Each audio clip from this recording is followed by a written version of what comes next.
नमस्कार दोस्तों, स्वागत है आपका मेरे भक्ति ज्ञान चैनल में। दोस्तों, जब से सृष्टि का आरंभ हुआ है तब से कई बार यह प्रश्न उठा है कि ब्रह्मा, विष्णु और महेश में से कौन बड़े हैं। हमारे पुराणों में इसके विषय में कई कथा मिलती हैं। सनातन धर्म में कई सारे संप्रदाय हैं और सब संप्रदायों में अपने अपने इष्टदेव को अधिक महत्व दिया गया है। फिर भी सनातन धर्म की यह मान्यता है कि हर संप्रदाय दूसरे संप्रदाय का आदर और सम्मान करता है। इतिहास में ऐसी कोई भी घटना का जिक्र नहीं है जहां एक संप्रदाय का किसी दूसरे संप्रदाय के साथ संघर्ष हुआ। दोस्तों, हमारे पुराणों में ईश्वर की प्रधानता के विषय में दो कथा मिलती है। एक कथा शिव महापुराण में मिलती है और दूसरी भगवत कथा में मिलती है। दोस्तों, शिव पुराण के अनुसार एक बार ब्रह्मा और विष्णु में विवाद हो गया कि उन दोनों में से बड़ा कौन है।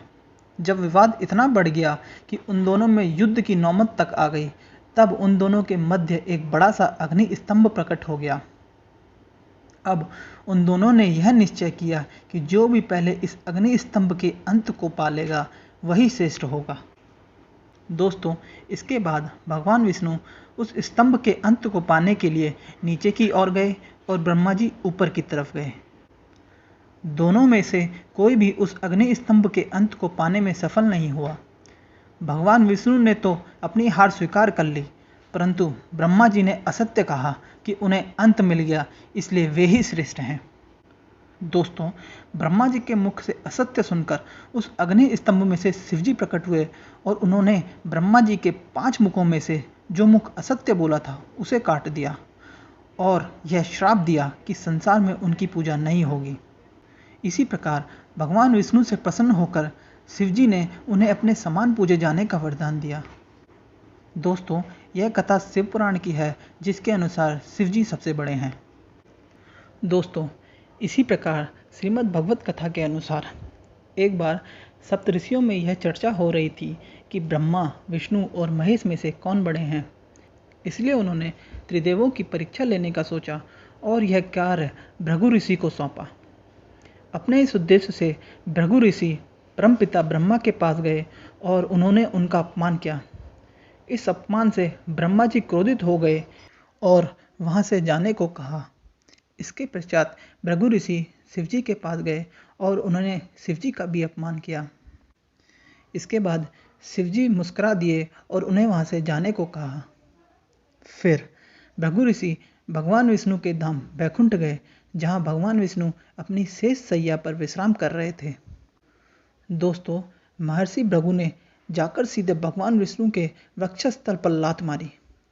इनके इस कृत्य से भगवान विष्णु तनिक भी क्रोधित नहीं हुए और उन्होंने भृगु के पैर पकड़ लिए और कहा, महर्षि, आपके पैर में कोई चोट तो नहीं लगी? मेरा वक्षस्थल बहुत कठोर है और आपके पैर बहुत ही कोमल हैं। भगवान विष्णु की यह विनम्रता को देखकर महर्षि भृगु ने भगवान विष्णु से क्षमा मांगी और फिर सप्त ऋषियों ने यह स्वीकार कर लिया कि ब्रह्मा, विष्णु और महेश में से विष्णु ही श्रेष्ठ हैं। दोस्तों, इन कथाओं के बावजूद मुझे लगता है कि इन तीनों में से कौन बड़ा है और कौन श्रेष्ठ है, यह तुलना हमारे जैसे मनुष्य नहीं कर सकते। शिव पुराण और विष्णु पुराण दोनों में इन तीनों देवों को अभिन्न बताया गया है। हमारे पुराणों में यहाँ तक कह दिया है कि जो मनुष्य शिवद्रोह करके विष्णु की पूजा करते हैं और जो मनुष्य विष्णुद्रोह करके शिवजी की पूजा करते हैं, उनकी पूजा का कभी स्वीकार नहीं होती। गीता में श्री कृष्ण ने कहा है, रुद्र में मैं शंकर हूँ। इसका मतलब यह भी होता है कि जो रुद्र है वह कृष्ण है और जो कृष्ण है वही रुद्र है। मेरी दृष्टि से भगवान जो करते हैं वह लीला है और उनकी लीला के पीछे क्या कारण होता है वह कोई भी नहीं जान सकता है। दोस्तों, अगर आपको हमारा यह प्रयास पसंद आया तो कृपया चैनल को सब्सक्राइब करें और वीडियो को लाइक करें।